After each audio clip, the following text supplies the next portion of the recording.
Hello class 11, welcome to history lecture.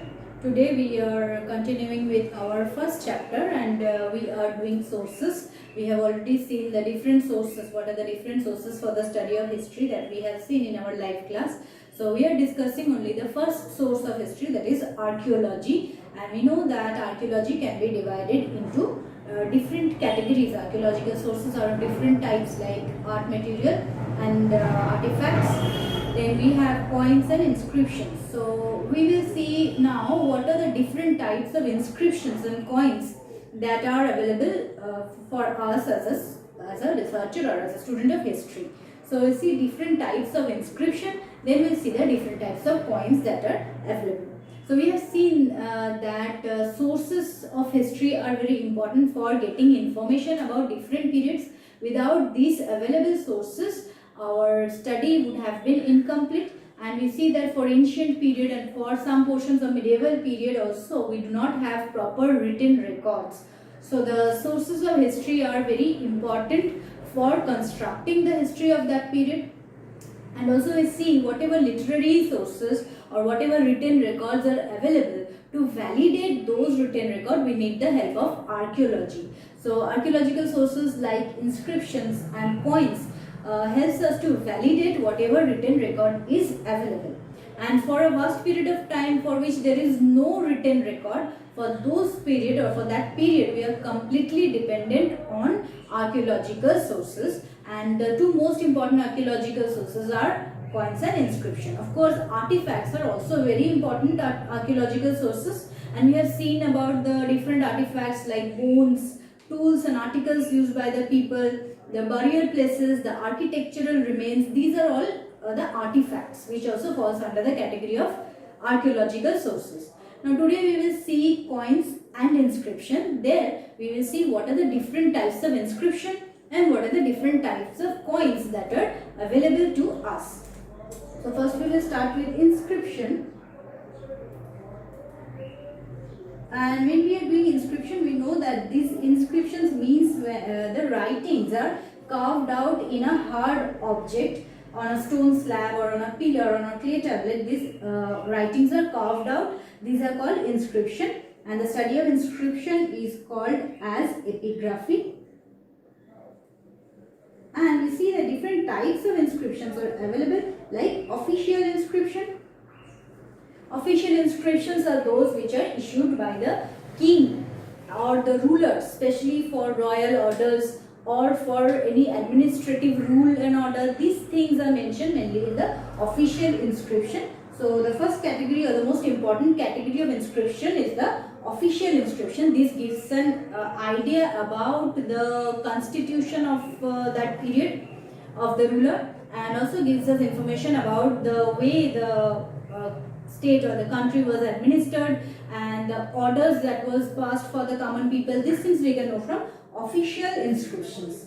Then we have another category of inscription, that is non-official. Non-official, from the name you can understand that it is not passed by the ruler, but it is passed by any individual who is doing any individual contribution, or any individual achievements are recorded in individual inscription, and these are formed by individual people. These were not passed by the rulers or the kings. So these are non-official inscription, where we see that if any rich merchant or somebody is digging up a well for the common people, for helping the common people, or doing any important work, founding any important temples or something, these things are recorded in the non-official inscription.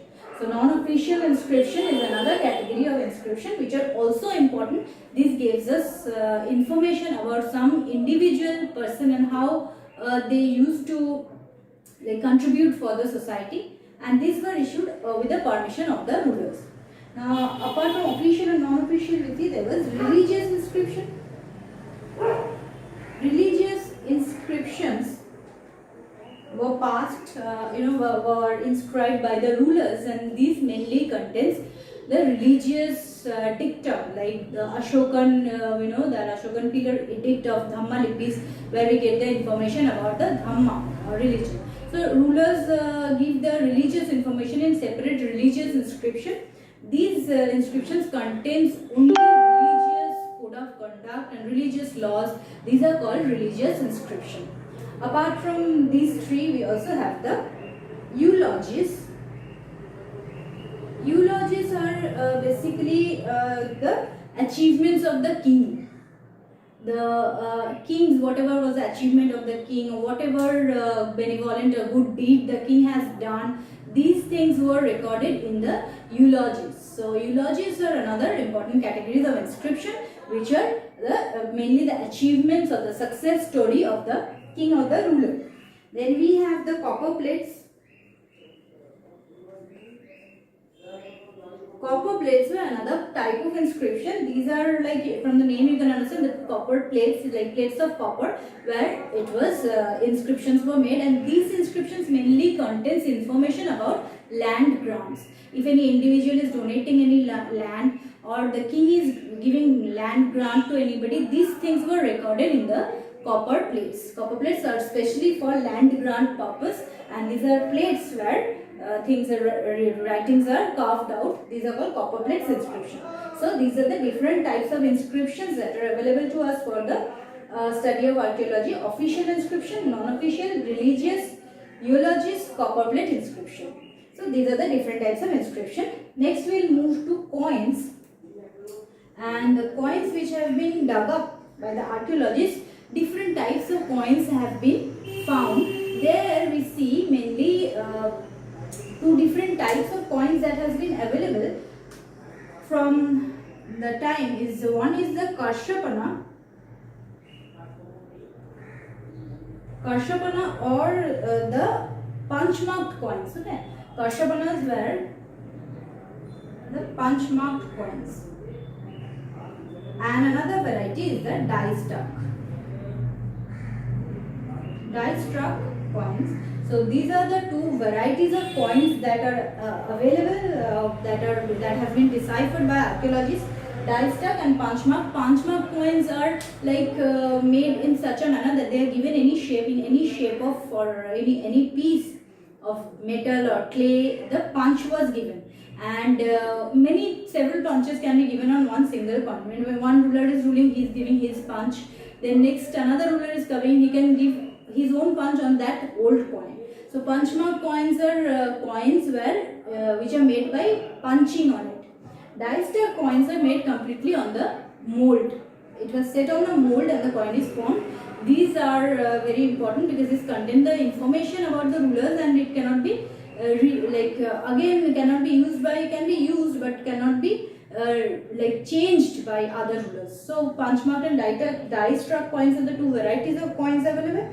Then we see that sometimes the issuing authority of coins are different.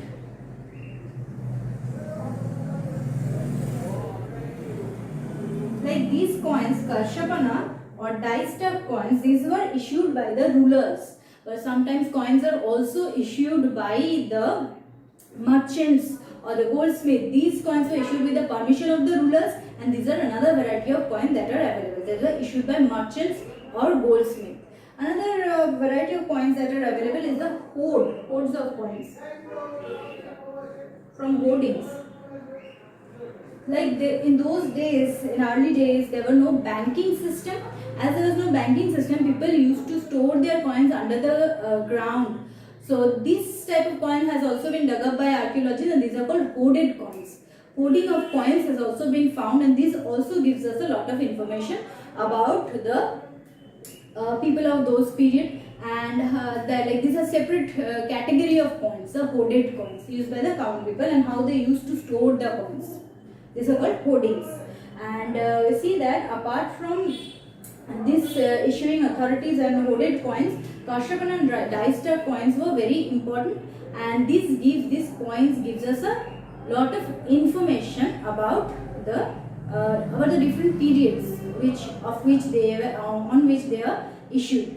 So these different coins helps us in the study of history, and we'll see that this different variety of coins, when we read what information we can collect, that we will read in a separate class. In our next class, we will see the importance of coins and inscriptions. Thank you for now.